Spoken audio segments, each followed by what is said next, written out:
What's up, old school homies? Let's talk about why I consider myself to be a music producer.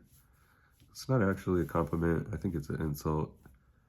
And it's getting to be more and more of an insult these days, with artists kind of getting entitled to backing tracks in general. Now, it is kind of widely known that in rap, making rap is best accomplished by a mixtape.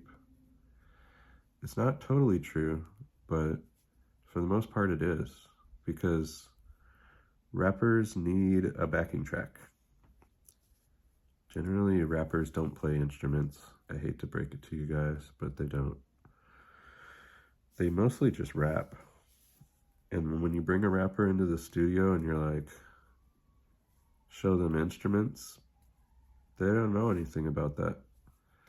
So what they want to do is take your backing track and make it their own, because they can't play, you know. I can play. I can make a backing track. But should you hand it off and just give it away for free? I don't know. I'll give you the different angles on why this is weird and why, I don't know. If someone used your backing track and they didn't make any money off of it, how do they owe you any money? They didn't make any money, you know?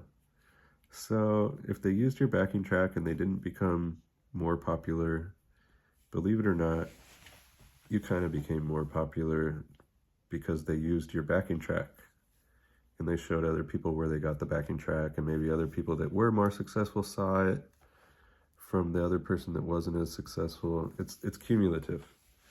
And you find out that all these rappers are rapping across the same backing tracks.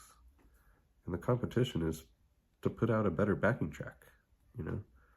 Or loop. A loop is basically just a drum pattern.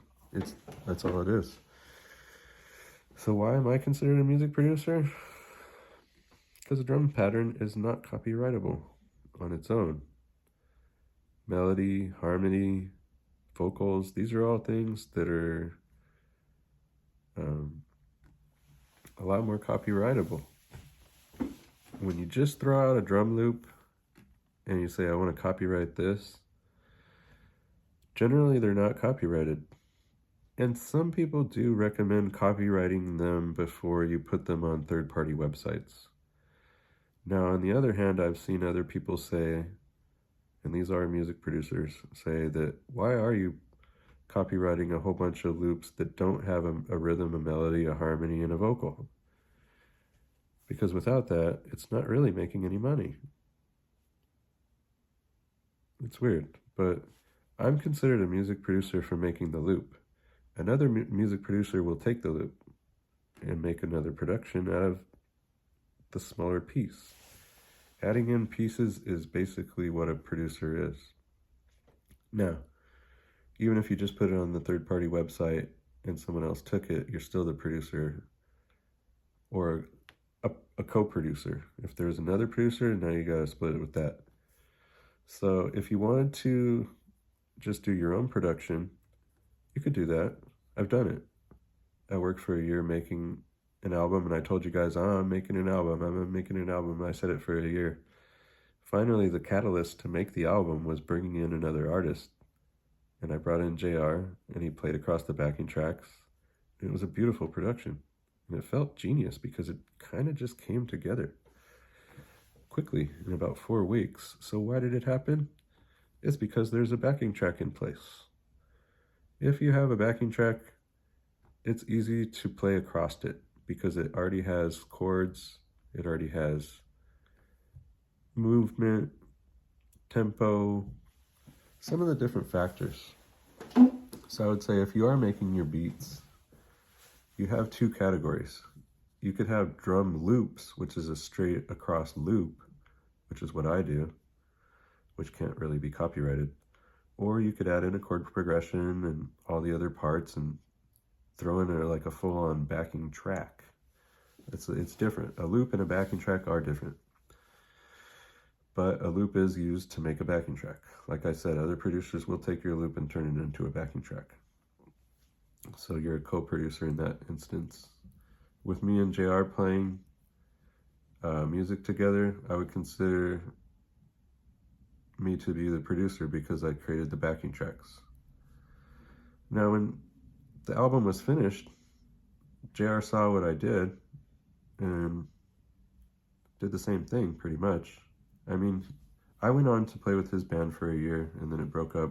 He's in another band now, which actually just put out an album. But in the meantime, he did the same thing I was doing. He started doing productions, started making backing tracks, and he turned them into full-on songs just because he could do everything. I can't really do everything. But it was cool that I inspired JR in a way that helped him grow without other artists. And a lot of that time, maybe you can work, but the other artists aren't around. That's a good time to create a part of a song, which is what I do every night. I always create a part of a song. Since it's not copyrightable on its own, it's considered a production. So what are the technicalities of that? If I can't copyright it, why should I put it out? People will just steal it, and you start getting this worry, like people are gonna steal from me. Well, put it this way. If people took your drum loop and they didn't make any money off of it, how are they gonna give you any money? They didn't make any. So, I mean, if you put it up on a third-party website and they are supposed to pay for it, or they're supposed to pay to lease it out, but they don't, and they just use it, but they didn't make any money off of it, I don't think that's such a worry. Now, if a larger artist does get a hold of your loop and they use it in a very popular song that makes millions of dollars, you actually will get paperwork from the record company clearing the sample.